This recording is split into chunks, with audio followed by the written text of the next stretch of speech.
Well, light is a little bit of an understatement, but that's okay. Welcome Small to but mighty. VLE 9, September 18th. Um, my little connection activity that I thought of for today was while we all love school and our jobs, what is our favorite break of the year? We got fall break, spring break, Christmas break, Thanksgiving break, and you got all the different kinds, summer break, you got all the different kinds of breaks, but which one is the best? Mm.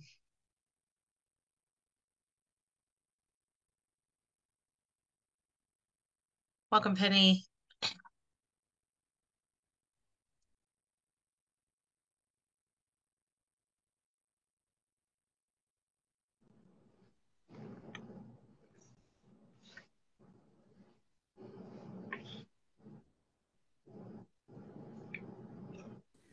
Welcome, And Penny. I feel like a bathroom break also deserves its own moment to shine when you're in the classroom. Exactly right. Like that was the biggest advantage to moving into administration. And now in higher ed, you can take a bathroom break whenever you want. I'm probably the only person in education ever who hated fall break, winter break, Thanksgiving break, summer break, spring break, because I'm a routine creature. And so were my students. And anytime we got out of a routine, it was a hot mess before, a hot mess after, and we just lost more time. So we always decided we would just like to go straight through.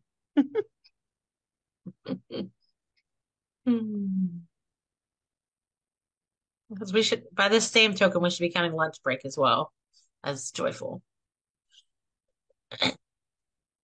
Yeah, lunch break was fun, except at one school on Fight Fridays. And I won't say which school that was. That was not fun ever for anyone. No, no, it's not good. Lunch breaks are fast. Yes. I don't know how it feels for the staff, but for the students, I feel like we walk into the cafeteria and then we stand up and walk back out. Same. Yes, same.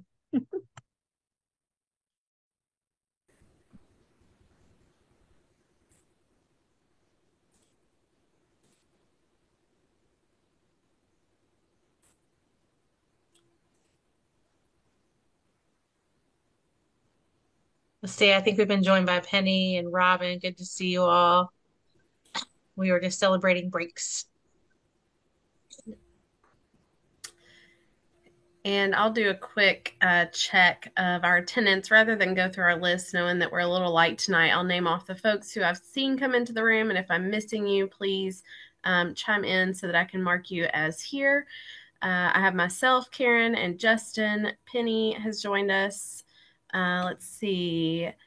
Robin Cochran, Ann DeMott, Raymond Dutt, Jordan Pack, and Carrie Wilkerson. Am I missing anyone? Oh, and Rhea. Haha. Cannot forget you, Rhea. I'm sorry. All right.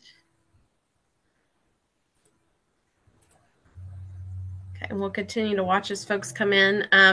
As we mentioned last month, Rhea has done just a fantastic job of volunteering herself in helping us stay organized behind the scenes with notes and capturing the conversations and the meeting items. So I'm going to turn it over to Rhea for a moment just to quickly go over the events and happenings of our August meeting. Time's flying. Got to keep my months straight. Yeah, thank you so much. Sure, I will quickly go through those notes, um, as Sarah said. So, of course, we did our connection activity. What is the best back to school moment of the week? And we had several funny and refreshing answers to that question from Justin. Then we approved our minutes from or notes from the last meeting, and we had a roll call of our members just as we did today. And And then we had our cross-committee collaboration with Andre Rupp from the Accelerating Innovation Standing Committee. He was the facilitator. And we answered some of the questions. What do other committees need to know? What issues and updates have come up regarding Portrait of Learning? Those were some of our guiding questions. Some of the topics that came up. One from Ms. Coleman, who just shared her perspective that whatever is designed will fortunately and unfortunately at times drive teaching and learning within the classroom and the districts. And so accountability should reflect what is doable and best for kids. And Dodd shared that it is very important to have best tools and values to create a metric for evaluating the work. I asked how this might look student and teacher friendly so that we make sure that all stakeholders understand and are able to master what is the content standards and what is expected of them and what that might look like. Leather said that this system should be viewed as how can we improve. That is the main focus. And so Ms. Sarah Snipes, I've shared in the chat the Portrait of a Learner guidance. And then we switched topics to the survey results. And so it was stressed that these results are taken very seriously, and the Kentucky Department of Education and the United We Learn leadership team is also taking the results and analyzing them, and those results are in the shared drive. Then next on our agenda was reprioritization of work groups and evaluating vibrant learning experiences. Sarah Snipes said that there was not enough time for this today or that day, and so it's going to be discussed at a later time if possible.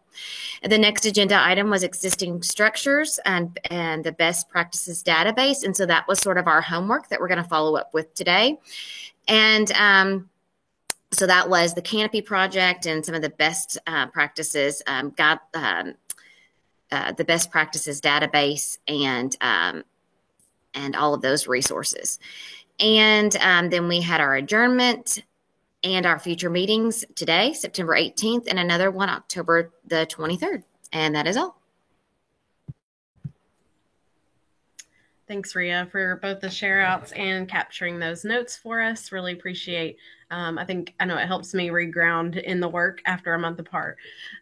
So on our agenda for this evening, as Rhea just discussed, hopefully you had a chance, both in past meetings as well as in the time between our last meeting and today, to just dive in and explore some of the databases that exist in the world that we know we've referenced in our designs, and thinking about if we are creating kind of a database or bank of vibrant learning experiences, and thinking about the connections to other committees in their work around creating this system of systems that captures how different communities are holding themselves accountable to their own communities and what that looks like at the state level, and also in this environment that we find ourselves in of holding ourselves accountable also at the federal level, and the things that have to be in place there as well. And so as we're reimagining all of these moving pieces, we wanted to give you some real examples of how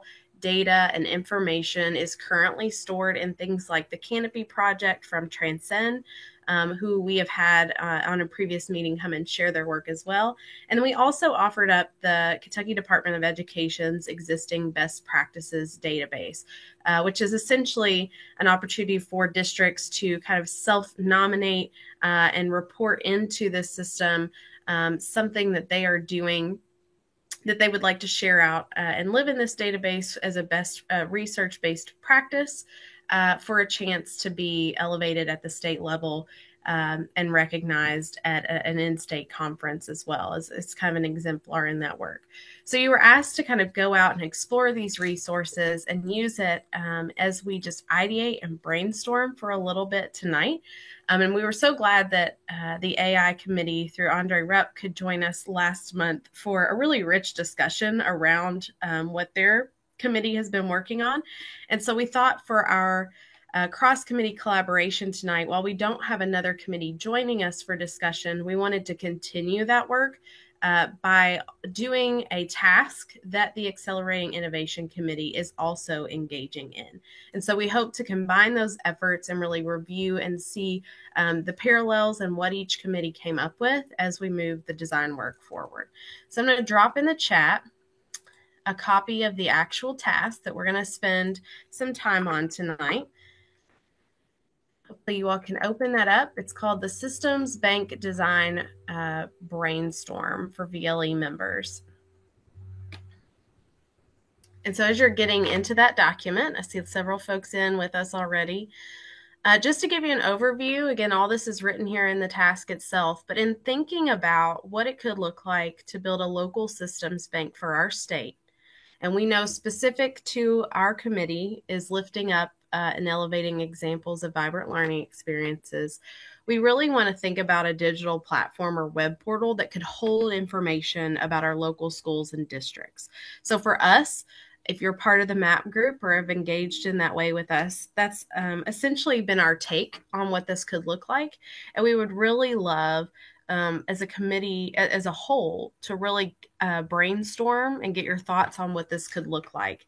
I loved that someone brought up to us last week in the design. Typically, our MAP group has had myself as well as usually an educator present. And so we really want to capitalize on the opportunity that we have to get a variety of input and voices into the thinking of who might use this information. What kinds of things would it need to hold to be most relevant to the audience in which we would hope uses this information, be it students, parents, families, communities, district administrators, or a combination of users. So we've got a few questions here that we would love to just go through. I think with our numbers, Karen, does it feel right to tackle this whole group tonight, you think? Probably so. I think we're small enough we can just collaborate here. I gotcha. So again, in parallel with AI, they're also thinking about this task, and we want to focus on the learning experiences. So if we were to create a bank, a map, some virtual web-based tool where we capture learning experiences across schools, districts, etc., just want to have some time here to think about what we might design. And just preface this by saying that this is really the earliest starting points of thinking about what this could look like. I know I've had some internal meetings with KDE staff just to think about the backbones of the existing database and what's possible. But just want to take a moment here to capture your thoughts to these questions. Sarah, I'm happy to share screen if you want me to. Might just help everybody kind of focus on the question. Yeah. Thank you so much. Yeah. And just a reminder to folks, I mean, you can draw on what you've seen in the Canopy project and the KDE database, but also we can dream bigger than that. We can think more broadly than those examples. Those were just a couple of examples for you to take a look at.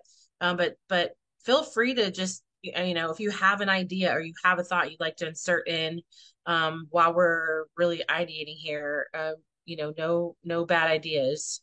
So let me get us to where we. So it looks like the Canopy project is like a national platform. And so I may have misunderstood, but you guys had said maybe adding our work to the Canopy. So is that something that they are open to, is for Kentucky to add work to that or examples to that? Or is that something, or is it more like you are tasking us with creating something that is in a way taken an inspiration from the Canopy, or both?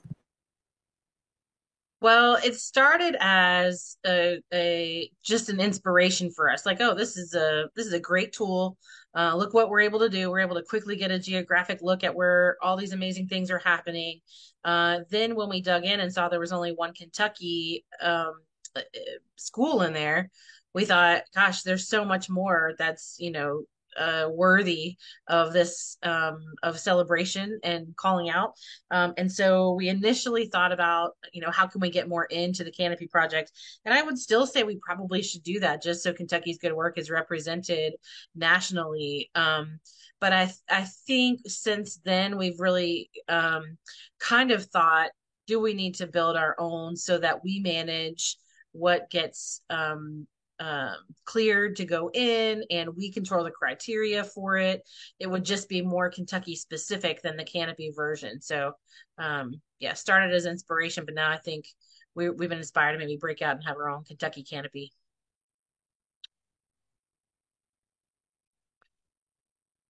Which I think is a good lead into this first question here, which is who might use this kind of bank for what purposes and in what settings? I think that's probably the most important question, because before you draft anything, you have to think about your audience. And so, I mean, we have multiple audiences that we're trying to appeal to. We have educators who are going to be looking for lesson plans and experiences. We're going to have administrators to see what other districts are doing, to see if they are on par or above, where they lie in what other districts are doing. Parents who are not going to understand our education speak that may be in this database, that if we gear it more specifically to teachers and educators, then we might alienate our parents and students and so forth. So I think that we have to nail down who specifically, and it may be that we have parents click here, teachers click here. I don't know. I know that gets more complicated. Mm-hmm. But we can't put in things that, where, I can statements and all these things that parents may not even get because they're not educators. And I know I can statements is a bad example, but we do use a lot of educators speak, and that's kind of held us back some with working with our parents while working in this committee. Mm-hmm. Can I say something as one of those parents? Yes, ma'am. I'm always a firm believer in raising the bar versus lowering the bar. So rather than censor what you put, alter what you put. Alter that verbiage. Put a link to what are these commonly used terms? What do these abbreviations mean? Don't not put it. Explain it when you put it. Mm-hmm. Somebody in more of the administration aspect can correct me if I'm wrong, but I've heard my principal talk about when students are looking at moving between public schools in Kentucky, one of the things they look at is like, the school report card and those kind of things to just see, like, is this a school where I want my student to go type deal. I feel like this kind of would be something for that too. So that's definitely something, parents and families would look at. So I think Penny has a good point. Like instead of like just omitting the verbiage, let's make it to where like a family can sit down and understand that this is what's going on in this school rather than, something else. And I also think that'll encourage schools to participate because they're looking for a way out of the school report card being the only thing that shows what the school's doing, on when you search Lyon County High School, And so when you search it on KDE, they're looking for a way, the schools are looking for a way to say, well, yeah, we may be orange, but we're doing this, this, and this, and this, for the benefit of the student. And so I think this can be very beneficial to both administrators, teachers, and parents, like she said. Mm-hmm. So thinking about those different audiences, what kinds of features would the bank have to make it maximally useful? So like, we'll just think about one group first. We'll think maybe about parents. What kind of information might this have that would be helpful information to parents? I can think of one thing, which is like any kind of programmatic things. Like if the school has a focus on, project-based learning or learning outdoors or, internships or whatever, any kind of programmatic highlights might be helpful if I want to know more about that as a parent, or um, maybe if I have the option to choose a school, just programmatic things. I What think else would be another helpful to thing, parents? like Go ahead. on the surface of that, is they just need to be able to search for schools around them. They need to be able to search, you know, I don't want to open it up and have to scroll through Jefferson County schools and Fayette County schools and those big schools. I want to be able to like classify it down to school with population under 2,000, schools with, and that'll help teachers too, because my teachers with classes of, 7 classes of 30 a day with the same students have different lesson plans than Jefferson County teachers who teach on block schedules and have, they see thousands of students within a week. I'm also thinking, like, if I were a parent and I was moving to, such and such city, and I am, in Kentucky, we sometimes are limited on where we live or what our address is, and that's where we go to school. Not always, but in a lot of cases we are. So what maybe something along the lines of like, what makes my school awesome, or why is this school awesome? And so because every school is awesome, we would hope and we feel that way, I would think, as educators, for different reasons. And so this maybe would allow the school to explain why they are great and show that. I really, really like that asset-based approach to this. So one of the things, and I just look back on my time and realize what a huge mistake this was. We always celebrated like total scholarship dollars awarded and what students did in their post-secondary life, how many transitioned to work.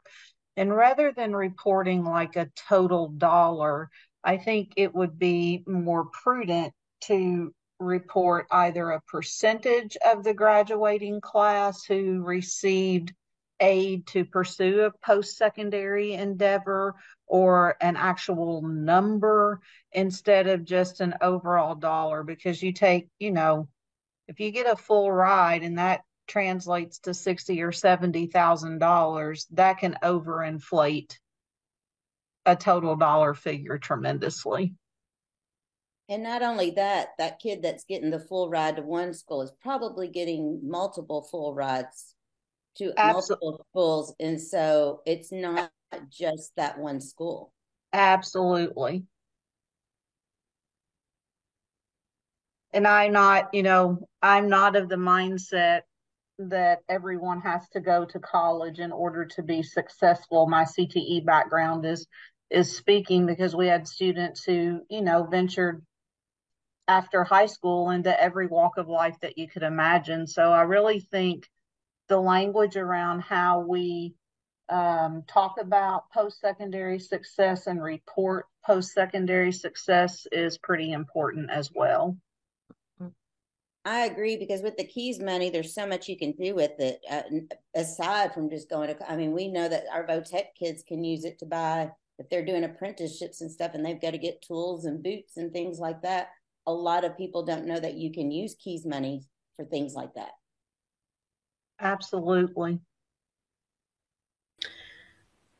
Well, we've talked about this in the context of our MAP subgroup. I think it's also important to think about the work that Justin, your work group has come up with to define vibrant learning, but also start to look at like some of the indicators and look-fors of what is it.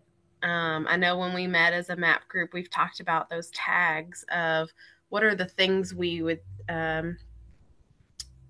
what are the things we'd hope to see in what we would call a vibrant learning experience. Similar to the Canopy, right? If you go into the Canopy project, you would see you're able to search by practice, right? I think that's what led us to the KDE best practices database. If project-based learning, for example, is something that this committee determined was a vehicle for creating more vibrant learning experiences, could we have some feature where those practices are queued up for folks to explore?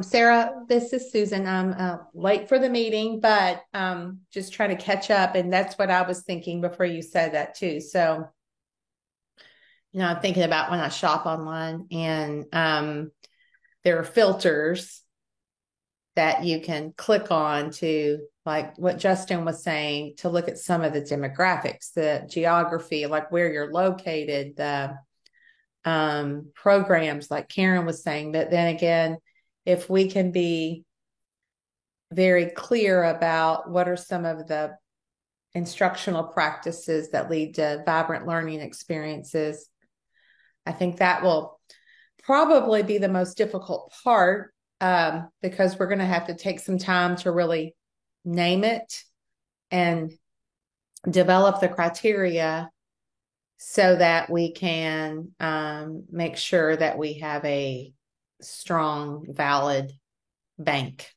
Well, I think Once we define it and we have that criteria for each of those, and everybody understands this is what we mean by it, then I think we can do it. I feel like going along with that, Susan, like we have the criteria in front of us. Like, why can't we use Portrait of a Learner competencies as that criteria? We're gonna, in our subgroup, we were talking about breaking it down anyways, breaking down each principle of the Portrait of a Learner and defining it and giving examples of what that means. It's kind of revolutionary to throw that out there, but as a committee, if we were, dedicated to promoting Portrait of a Learner, that would be the way to make it accessible to families and educators and students. And we can make the language, like Penny said, to where everybody kind of understands what's going on and it's not a fancy document from KDE anymore. Well, I love that. I love that, because if you think about vibrant learning experiences, like we've talked about, everything falls either into a category or multiple categories under the portrait. And KDE has already provided a tool as a performance indicators and outcomes that already define what does this look like at the end of 2nd, 5th, 8th, and 12th. So not only will it help us categorize things, but it will help the communities be able to use the tools that have been created to tie all of it together. Just to play a little devil's advocate here, because I was talking to a colleague from another county that I'm in, and talking about Portrait of a Learner and so forth. And she said her county has kind of halted the Portrait of a Learner for now, after they learned about Dr. Glass leaving and not knowing where we're going leadership wise with KDE and so forth. So I think if we want to continue pushing forth the idea of Portrait of a Learner, this is one way to make sure that we reassure school districts, yes, we're still going forward with this and so forth, because that is a legitimate concern that educators have every time we have a leadership change anywhere. Sarah, can't you speak on, or maybe you can speak on, I've been seeing the board is in their search. The Cool Council is like a big part of it, right? Like they want to make sure the next person supports the Cool Council. At least kind of is what I heard in my Commissioner Student Advisory Council meeting. Yeah, no, I'd echo that, Justin, both in asking staff and other stakeholders, student advisory, teacher advisory. The board is committed to seeking out a leader who wants to remain invested in United We Learn as a whole, right? And so, and And Carrie, to your, I believe that was Carrie. I'm sorry if I was trying to keep track of who was speaking.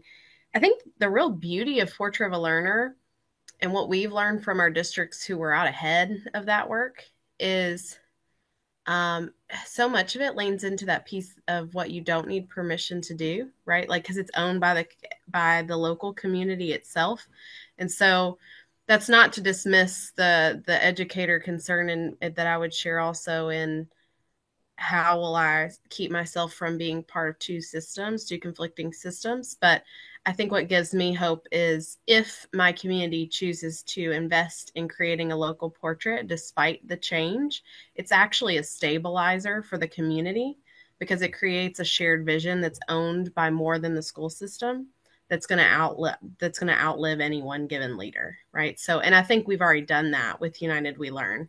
The board has also adopted a call to action that has United We Learn kind of at its foundation. And so their support in that way also remains very committed. So, yeah, folks ask me a lot, am I nervous about the transitions? And I truly and honestly say no, because I think this work is so much bigger now than any one person.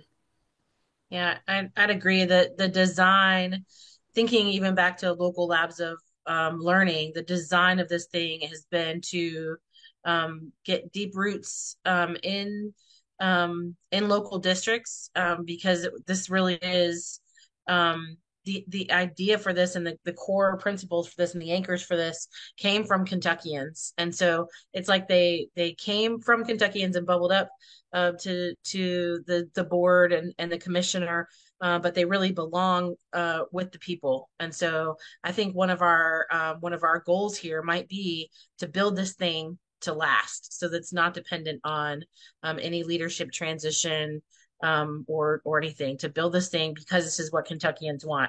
But I love the point so much, and I think it's good for us to keep that front and center when we're talking about this and planning for it. Well, I may be, Go ahead. I may be like overstepping and getting excited here, but can we not, thinking about the whole since day one of the Cool Council has been districts are tired of test scores defining them. And like parents are tired of test scores defining their kids, teachers are tired of test scores defining their teaching. Everybody's tired of the test scores. And that's all found on School Report Card on KDE's website.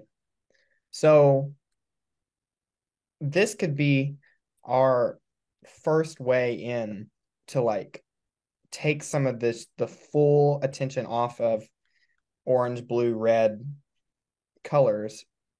So can we tie this entire thing into the School Report Card?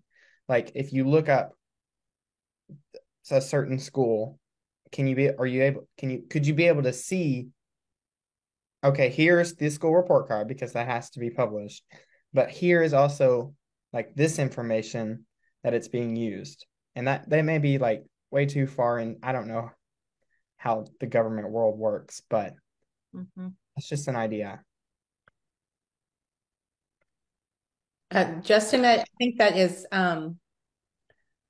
logistically possible because part of my job when I was in a district was to populate school report cards, and some parts of those are populated by KDE and some parts are populated by the district, answering questions at different times of the year to populate that. So I think that is a part of that, and possibly like that is some forethought into publicly reporting other things that matter besides just test scores. So this bank could be a precursor for some things like that.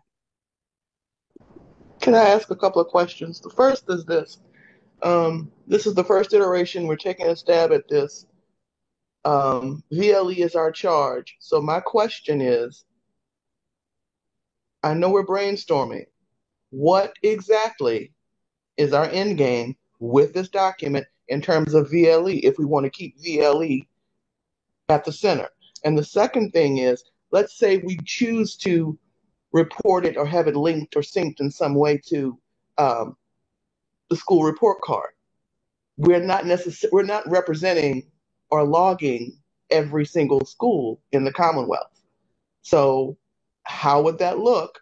You're going to see some amazing things, some amazing schools in that report card, but we're not reporting information from every single school, correct? Because we're looking for opportunities and situations and things that are great and vibrant and innovative and all the great words and adjectives we want to use. So how biased, I don't want to necessarily use the word biased, but how skewed would that be, since that's not what we're doing?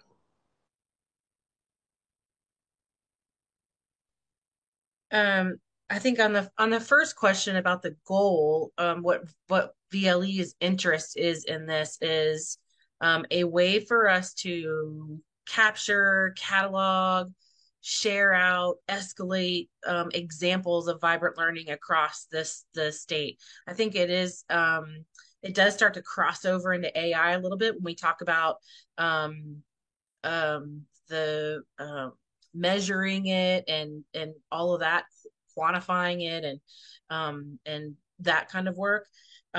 So I think our interest is in helping to identify and hold up examples of vibrant learning across the state. How can we make it more evident for all the folks who say, I just need to see it and I just need to see some examples, or I think I have it going on and I'd like other folks to know about it. So I think that's the most narrow interpretation from vibrant learning. For the second question, I think it's a good one to think about. Are we going to be asking for something from every single district, or every single school in every single district? I think that feels like a lot to me, and it feels overwhelming. One of our questions here is about how might information be added to the bank and maintained over time. I can tell you that both of the examples that we looked at don't even try to capture something from everybody. Their approach is really to open up, like for a segment of the year, to open up basically nominations, either nominate someone else or nominate yourself. And there's a submission process, and then the window closes, and then it gets evaluated and decided whether or not it makes the cut for the database. So really, by definition, there are going to be some things that sort of make it in and some things that don't. And so that is a differentiator from the state school support report card, where everyone has a score. So I know that's not a full answer to your question, Penny, but it's really, it does. I think it's good for us to differentiate between the two things a little bit.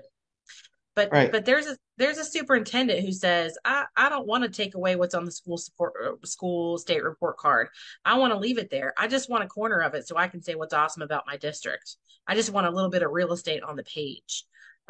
So I don't know. Justin, go ahead. Sorry to interrupt you. Oh, you're fine. I was just had a question, and Susan and Karen, Sarah, anybody else who's an administrator, this is where my student not knowing comes in. Does every school not have to you said, Susan, you said like you filled out questions as part of your district for the report card for your school. Does every school not do that in Kentucky? Like, I know private schools don't take the state assessment, but the part that each school district fills out are operational things. They are logistical things, not evaluative things. So currently, does everybody have a phone? Are all the doors locked? Like, it's safety, finance, operations. Those are the things that we put in now. So what I was saying is later on down the road, and that might not be Vibrant Learning's job, but later on down the road, the current school report card could be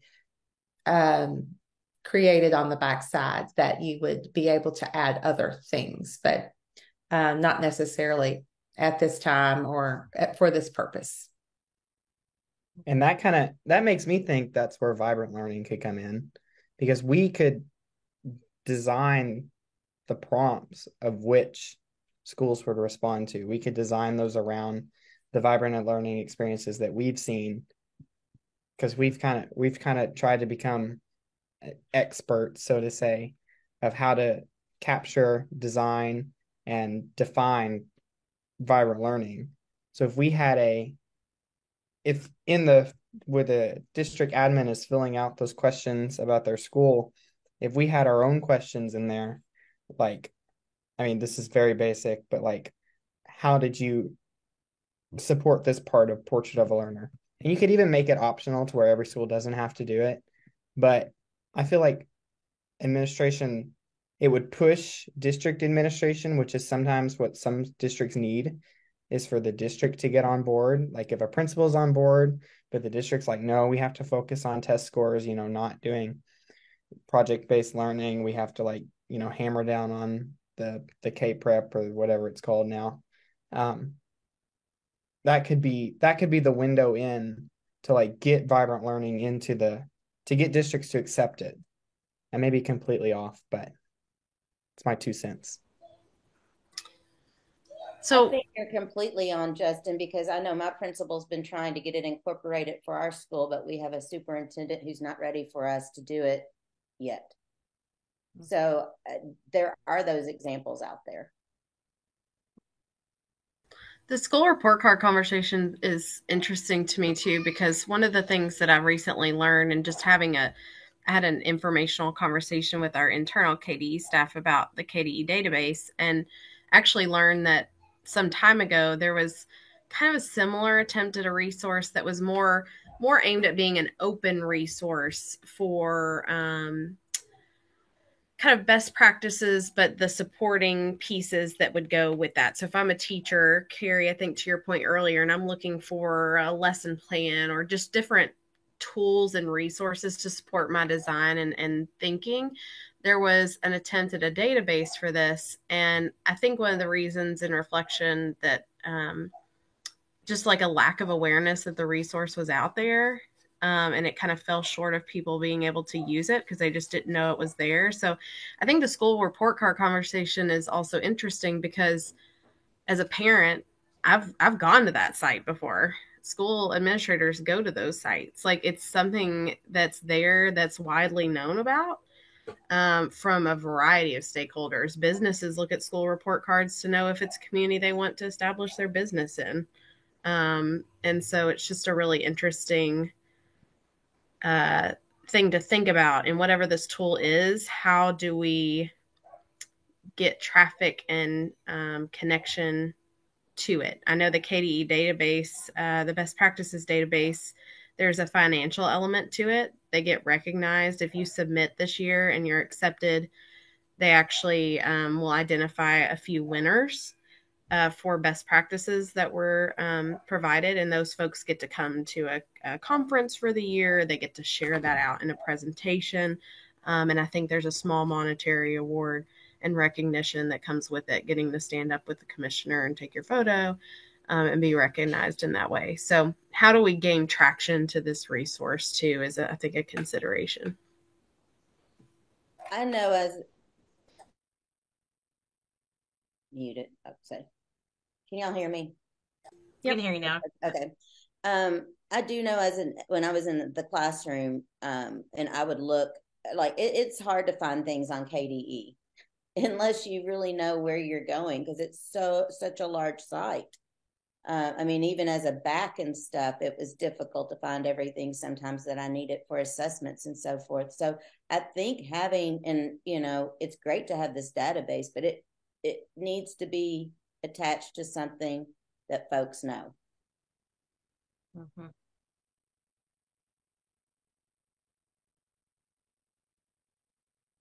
So I think the question kind of would KDE would they be open to letting us play or overhaul or mess with the design or any of those scary words to their school report card website or attach things to it? Because this definitely gets into cross-committee collaboration, because this is assessment and accountability. This is, policy and stuff. But are they open to letting us in to put these kind of, district spotlights out there? And personally, I mean, I don't know about if if it's something that administrators are putting in and they know that, the state is looking at it, do we need a selection process? Because you almost hate to make it like that, because years and years down the road, you don't know who's going to be consistently selected. Like STEAM Academy in Lexington would get consistently selected over my high school in Western Kentucky on a project-based learning project, because like that's just how it is. So like I hate to make it to where like it's acceptance and rejected, because you never know, like way down the road, who's going to keep getting accepted and who's going to keep getting rejected. So it almost needs to be like a free open. And then like, of course, if something's like off the rails crazy, that it could be subject to, removal or rejection. So, Karen, am I remembering correctly? The KDE best practices database, everyone goes in, but only certain ones are selected as like models that year of really great examples. I thought there were some that got accepted and some that didn't, but I could be wrong about that. I could totally be wrong about that. I would say though, Justin, in response to your first question, and Sarah, tell me if you had a different sense of it. KDE seemed open to allowing more submissions into the database. We only talked about the database. We didn't talk about the report card. So we don't know the answer to how willing they are to change the report card. But our conversations with the database people, they seem to be open. I think a question for us is how much revision do we want, though? If it's beyond their structure and we're talking about a dramatic rebuild of the structure they have, that's probably going to require, some more build out. That's, potentially, a lot of just build. So if we really want to overhaul it, I think that's a separate build, which is not off the table. It's totally possible if we think that's the right place for this thing to land. But they were open to adding items to the database. I don't know about the report card though. That's a good question. I think this gives us a good thing to follow up with. Well, the only reason I kind of had the idea is because we kind of all just agreed that it needed to be something that people already knew existed. Mm-hmm. And everybody in this meeting and most parents and most admin can say they knew the school report card existed, because I mean it goes on the news when it comes out. It's all over the place. I had no idea KDE best practice database exists. And if I didn't have the links on the agendas, I probably would never be able to find it. So that's kind of why I had that question. Mm-hmm. I just wonder if, but I'm thinking on, I know that I reflect back to national boards, but it's just has been such a great inspiration for me and has made me better as an educator. And so my thought is, when you submit your work, you get feedback, albeit not as specific as you would like, but that's sort of their motto, that they don't want to tell you what to do. They want you to be creative and innovative and come up with your way to interpret and be that accomplished teacher for yourself. But they give you an opportunity, if needed, to rework up to a certain point to be an accomplished teacher. So in thinking about this, if a school were to submit work, I wonder if there would be a committee that would give feedback to that school, not to just say, oh, you didn't make it in, but here's some feedback. Can you resubmit next year? We want to see this is what we need you to show us more evidence of, so that we can fit you in. We like what we see. These are some things that maybe you could improve upon so that you are able to be in our platform, because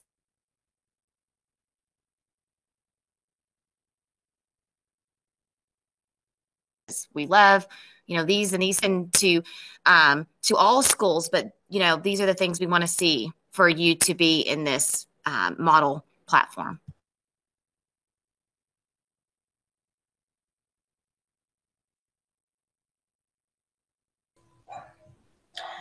I love, Ria, I'm trying to think of the internal capacity and who would be that team. But I'm also thinking about the piece that you talked about with the artifacts and the evidence. So having it be really giving a space to show the work they're doing in those areas to create more vibrant learning experiences for their students. So if I say that I'm STEAM Academy and one of our foundations is around project-based learning, and we feel that creates vibrant learning experiences for our students, being able to add artifacts and examples of that practice, I think would help the database kind of flesh itself out a little bit more for folks who want to see it. I think that also serves as a good model for what we ask students to do. So we're asking students for a body of evidence to show that they are collaborators or communicators or learners or whatever, then we're modeling that in a parallel pedagogy kind of way with adults. My other question is, and you all may have talked about this, so on the backside of Canopy and best practice, how long does it stay on the database? Like, is there a duration? Like, so if you've got a really strong teacher doing the thing and it meets the criteria, but then the next year that teacher transfers and it was pretty dependent upon that person or a principal, do you all know how long best practices stay in the database or Canopy, or once you're in, you're in? So I did ask about the best practices specifically. That is a database dating back, I believe, 8 years. And so that was a caution of building into that existing database. We would have to consider that there is 8 years of data that would still live in that system. That does not get removed as it currently stands. So you can actually go back and probably find a few practices that are outdated and or not aligned to what we would kind of say is best practice, is vibrant learning.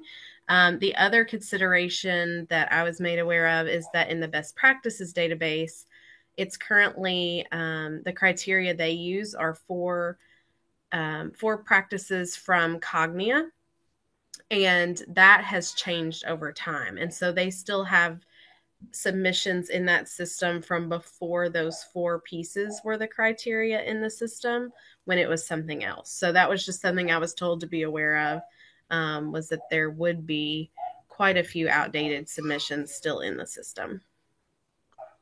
I wonder if there could be a process where like there's a sort of data cleanup every year for other things that schools are held accountable for. I wonder if there's a process for confirming the submission. Like if your school has a submission in there, go back in there every, 2 years or something and confirm that you're still doing that thing. Could just be a simple sign off. But still that's work for somebody to manage, and that's a thing for somebody to keep their eye on. Just clean up. And then in the Canopy, what I do recall from our check-ins with them is they send out kind of an annual informational survey to the schools in the system each year. I think the intention is to maintain status that way, but I've noticed that the Kentucky example is outdated at this point in terms of the leadership that's reported there.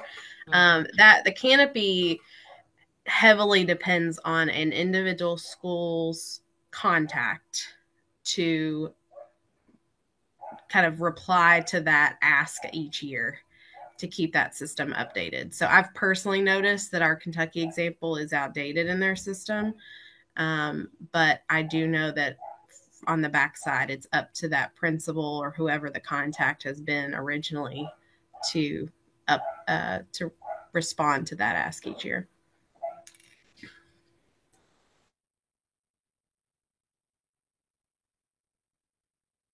I don't know how feasible this would be, but it would be cool, in my opinion, if it were. So thinking about like an kind of an interactive map where and getting away from the database idea that has to be updated and possibly putting the responsibility on the webmasters for the schools because they always, it seems like they update their websites with a lot of really cool things, right? So, what if there was an interactive map and we did like a push of some sort for a school to have a particular section of their website that highlighted vibrant learning experiences, and then the links to the schools typically wouldn't die or need changing as much. And then it would be up to the school what they wanted to showcase or highlight. Now, obviously, that would not go through a vetting system. So, whether those learning experiences would meet the definition of what we said would be another thing. But it's just an idea of real time things um, that would put the responsibility on the school to showcase themselves. Mm-hmm. I agree on the strong potential of an interactive map. I mean, not everyone would even know the thing to search for if they were just kind of wading into this, and if I don't put the right word to search for, it may or may not show up for me. So having a visual that I could pull from is helpful. Well, and my whole experience, right, is secondary. So I would not think to look at an elementary school unless there was just something that would be like, wow, I want, what would draw me to that or what would make me look outside my area of experience. Mm-hmm. I think that reminds me, we need to have a searchable filter by like school level. I only want to see elementary schools, middle schools, high schools, etc. I think that's one of my complaints about the database. Like when I get in there and I try to search for things for teachers in my building, like I'm having to put in a ton of different search terms. And then finally I got frustrated and I was like, okay, well, let's collapse this thing. Let's just hit search and see what I get. And then it's so overwhelming because it's everything from the database. So I try to narrow by grade, but then there are some districts that have entered first through 12th grade. So that doesn't even make it smaller for what you may be looking for. It's really like, I don't know how they input this and I don't know what terms they're using. And that is a frustration with using the best practices database. Mm-hmm. And I think even if we went along with what Ann said, still utilizing the school report card, that would get an admin on board. Like if we let the schools put their link to their portion of their website on the school report card. So when, parents go and look up Lyon County High School, they'll be able to like, oh, they, on the KDE side, they got this. Oh, but here's the link to their website that says, a much more personal feeling of what the school is doing. And then, I mean, that could work too. I don't know if KDE would want to vet that. I could see where they would, but I could also see where, you got to trust the schools. And I just saw where Paul Leather dropped some links to where California and Texas use, what did he say? Local defined data in their school report cards. So that'd be definitely something to check out. Justin, I really like that idea. I think those of us who have been around for a long time often view the school report card as something as like that evaluatory, not celebratory kind of thing. And I mean, after all, it is called a report card, and report cards kind of signal in our mind that A through F kind of thing, right? Or a score. So if we could re-envision what that report card represented, because maybe a school isn't doing well in some areas, but kids are performing, kids are successful, I like that idea. I have no idea if it's possible or not.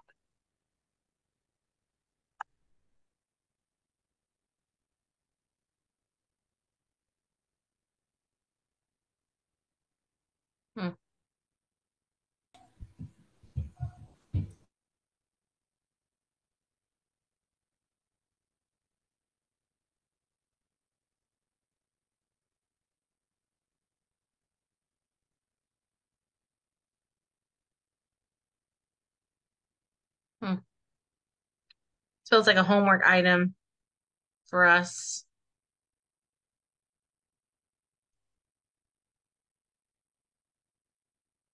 Thanks for this, Paul. I feel like it's sorry, What? Sarah. I feel like it's more of a homework item for KDE to say, yeah, y'all can go with this, or we're not redesigning anything. Well, go ahead, Sarah. No, I was just going to say that's definitely a commitment that, I mean, we have several KDE staff here and that work within the council too. So I think it's definitely something that we can have conversations about with staff to figure out the logistics and what's possible. Well, I'm wondering if we, just thinking about the design process, if we have a long-term goal of linking it in the report card. If you go to the school report card page, I just went back to that to remind myself. There's that front page, which is a searchable area. You can put school or district, but if you scroll down a little bit, there's some other links that say these are the categories that you'll be able to see, even if it's not school by school, but we just want to have it in a place where people may go and see it. So down there at the bottom, those are all the things that are in each individual one. But even if it's just a link at the top or in the middle or somewhere where, here are some schools you might want to look at in the search. But even thinking about the design, even if we create the prototype of what we want people to engage in with the vision of, as we improve it through testing and feedback, then it may eventually be a link to the report card or in that area. But I don't know if I am confident enough to do that initially, like to put that first prototype out there right there. I don't know.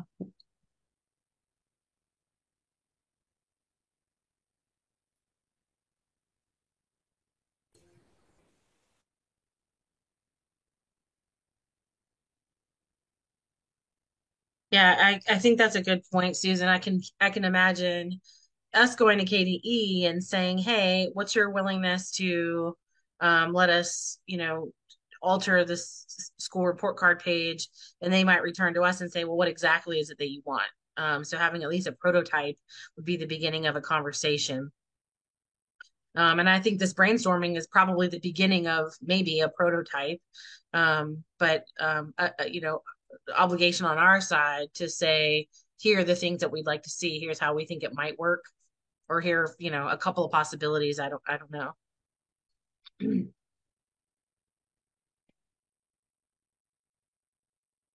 So can I be clear about, like, were you suggesting down here one of these to be vibrant learning experiences, maybe? Or were you? Oh, you're muted. Susan, you're muted. Okay. I think that depends on if we are going to, on the prototype, like if we're selecting and being very selective using criteria for each of the competencies or the experiences, then it may just be a separate link that is outside of each individual school, just knowing that people go to this site for accessibility purposes.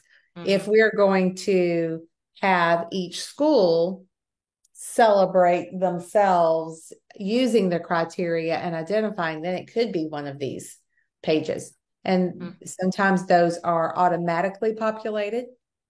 If they are, something from a spreadsheet that can be downloaded, like these things right here, that happens automatically on the backside. Some magic from your all's colleagues at KDE do all of that. And there are some, like this school safety, some of that comes from IC pulled over.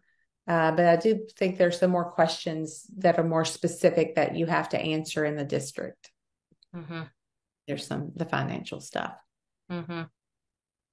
So it could, if we decide that every school we'll have a corner or a page to celebrate vibrant learning experiences. And then it could be one of those across the bottom. Mm-hmm.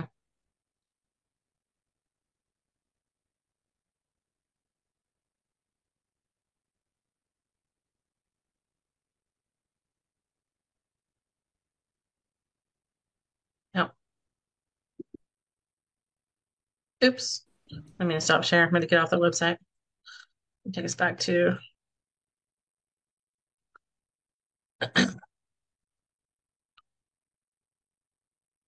Okay.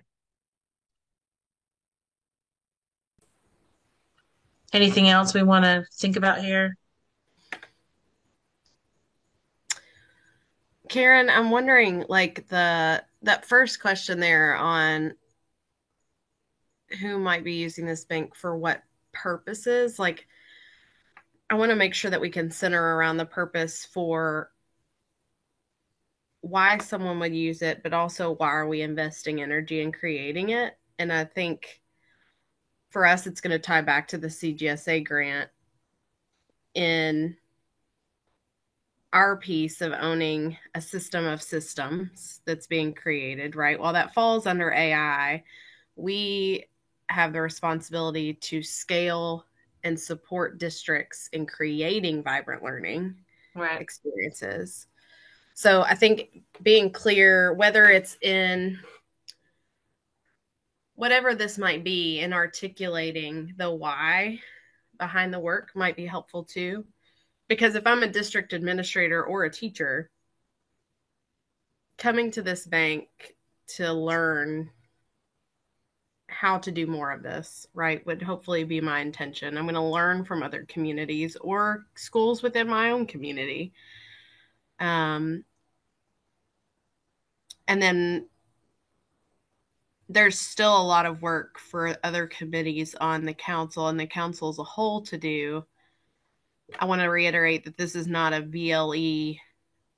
This isn't a sole VLE deliverable by any means. That's right. I think we've already made those connections. And at some point, this passes over into AI, BNF from a policy perspective. I think a bank like this, too, gives a lot of leverage to talk about what policies and flexibilities need to exist that might be holding people or getting in the way to do some of this work. We get districts of innovation requests in our office. And essentially, it's for folks to ask for permission to do things that they can't do with an existing policy.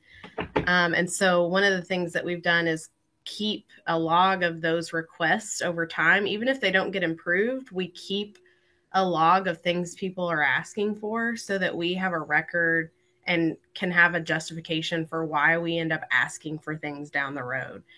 And so I think this is where all three committees can really come together on this effort. We just have to find the right dose of how to get vibrant learning from our charge out there through this resource. And I think that you're right, Sarah, and thank you for bringing us back to the charge here specifically for us. When we talk about we want to share examples of vibrant learning, we not only have to define it, we have to really develop some, I think, criteria around it. What do we really mean when we say vibrant learning should be authentic, for example, or there should be high levels of student agency, or it should be applied and cross-curricular, or whatever all the things are. I think that our own work that we have begun doing and need to, I think, stay on and continue clarifying. What do we really mean by VLE? How do we know it? How do we know that it is or isn't, or that it isn't yet?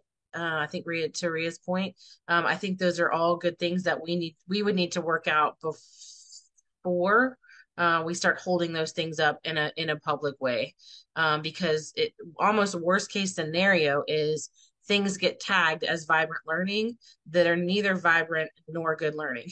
That is going to muddy the waters and make the whole thing, I think, really harder for all of us. So I think that I think it really gives some some more clarity to our sub work groups that we had begun working on, that we need to, I think, continue chipping away at. Karen, to that point, I'm wondering, I know Karen's on here, Karen Dodd's on here too, and you and Sarah and Justin and Penny may have some conversation around the Cool Council convening. It'd be great if we all, I think we do much better when we're together in person and we can have all of our people in one place. So I would propose that if we have some time in that November time period, that we could come together, that be one of our primary focuses, because I think we can't move on to the other subcommittee things until we really get hold of that shared understanding. And like I said before, it's not going to be, everybody in the country may not agree that this is a vibrant, but we have a shared understanding in Kentucky that this is it and this is the criteria we're going to use, and it's consistent, would be the not just wide open. Yeah, Karen, this group got a ton of work done when we were in person for the April meeting, and we've really continued to kind of build on that, but it does feel a little slower going when we're virtual versus when we're in person. So yeah, we're definitely planning to spend time clarifying what is that moonshot that we were asked to put out there. So that's like agenda item number 1, is to get that and to make sure that everybody understands the role in that. So we've heard that loud and clear from everybody, like you need more time together to really start sifting through all of that. So we are absolutely hearing that and planning to do that in November. And Karen, also, wouldn't you also add that part of that discussion would be how your deliverables, that you're working on, relate to that moonshot, and how might those deliverables be kind of moved on to the next level. That's what we're talking about right now, as to how to address that in the November meeting.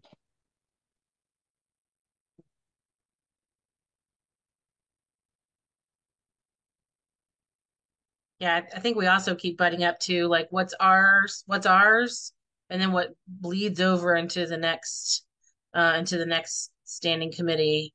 And you already felt it in this conversation tonight. Started out VLE, moved into AI a little bit, briefly into policy, back to VLE, and I think that's right. And I think it's good for us to be figuring out where those things are, but sometimes tough to draw the line between them, even on a task like this, which should be informed by everybody.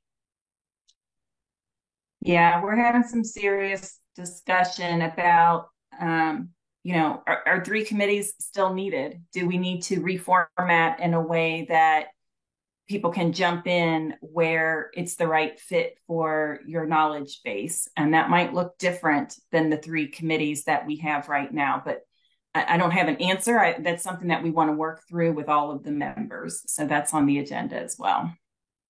Mm-hmm. Yeah, interesting.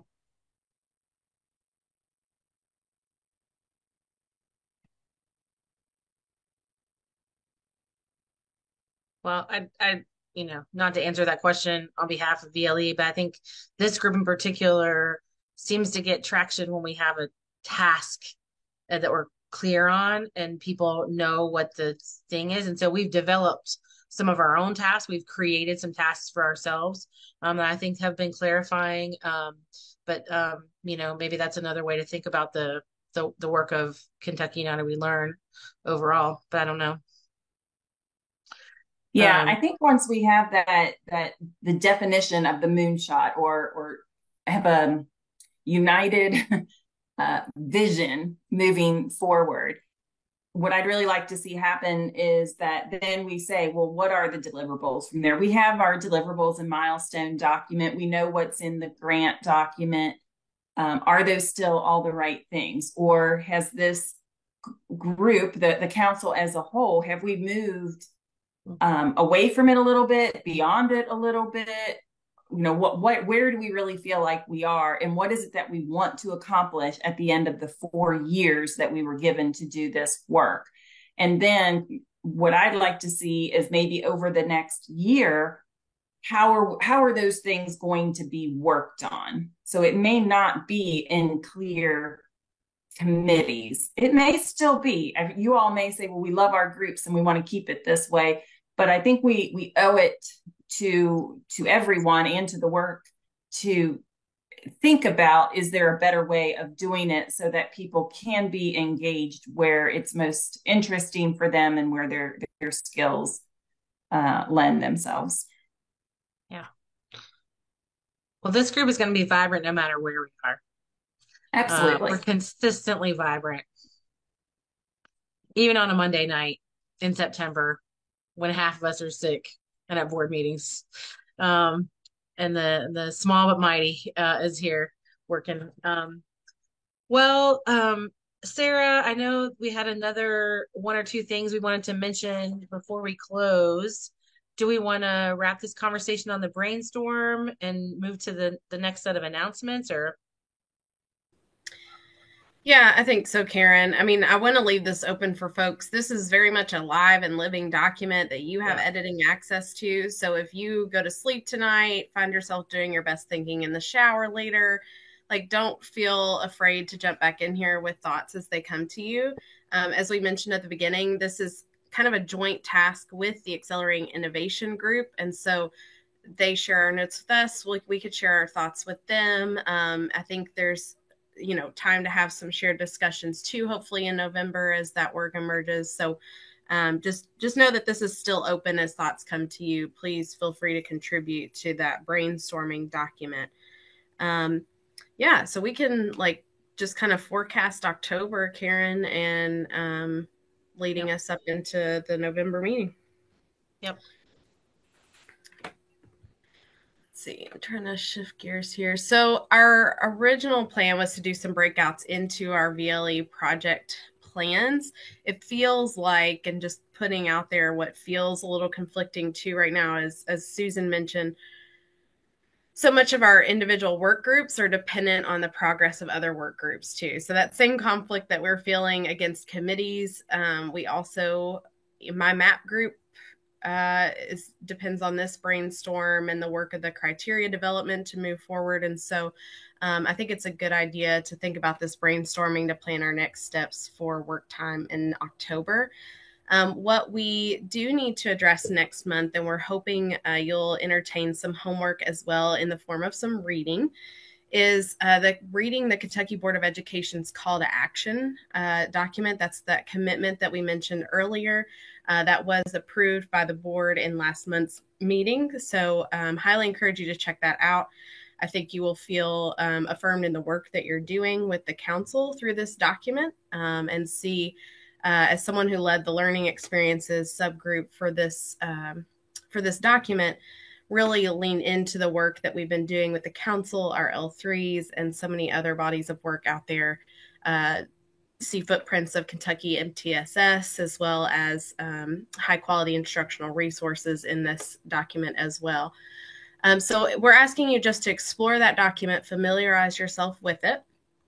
And then there's also the Council for Chief State Schools Officers. Oh gosh, I just messed that all up. That is not the acronym. CCSSO is essentially an organization where all state commissioners or superintendents, as several states call them, come together in a learning community for themselves.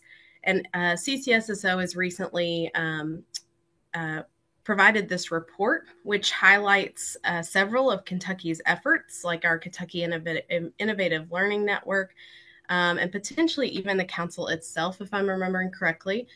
So just really what this document does, and what I hope you'll get out of it, is really this national landscape that we're a part of, seeing how states and state agencies across the nation are reimagining their systems to be more student-centered and how they're supporting those efforts through kind of the state agency lens specifically in this particular report. So in reading those two resources, I'm just asking you to think about and kind of put on the lens of what is that vision for our council. What we would hope to do in October is kind of draft or come up with some thoughts about what we would propose be the moonshot, the vision of the council as a direction, a unified direction to move in. And what we'll do in November is bring each committee's moonshot ideas to the table and have that discussion around how to best move forward as a council in a more unified and collective way. So we'll do some brainstorming next month as well, but more centered around what would we think for as a moonshot for the council that we would like to bring forward into November's meeting for discussion and consideration.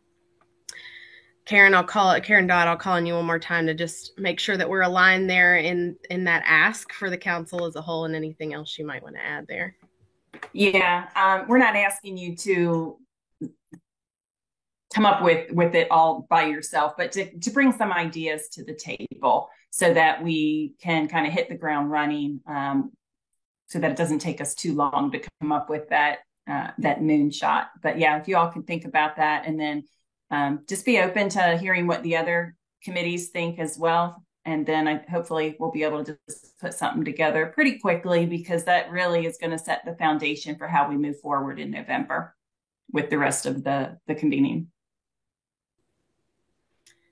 Thanks, Karen. And just want to lift up that's in response to both our board's kind of call to action for the council, but also in what we heard in feedback from members of committees and the council at large, right? And wanting this driving vision to move us forward in the work and feeling aligned to one another. So just, I think props to the planning team for being intentional in doing that in a way that really lifts up the voices of each individual committee into that one vision for the council. So wanted to add that as well.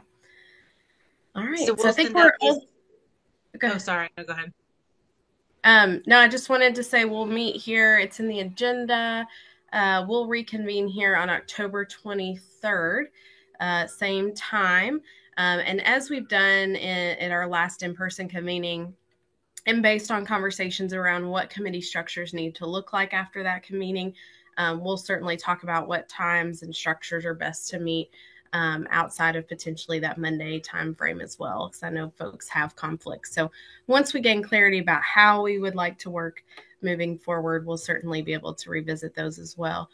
And if you would please, and in a follow-up from Justin, you'll get those resources as well for the call to action document and the CCSSO report.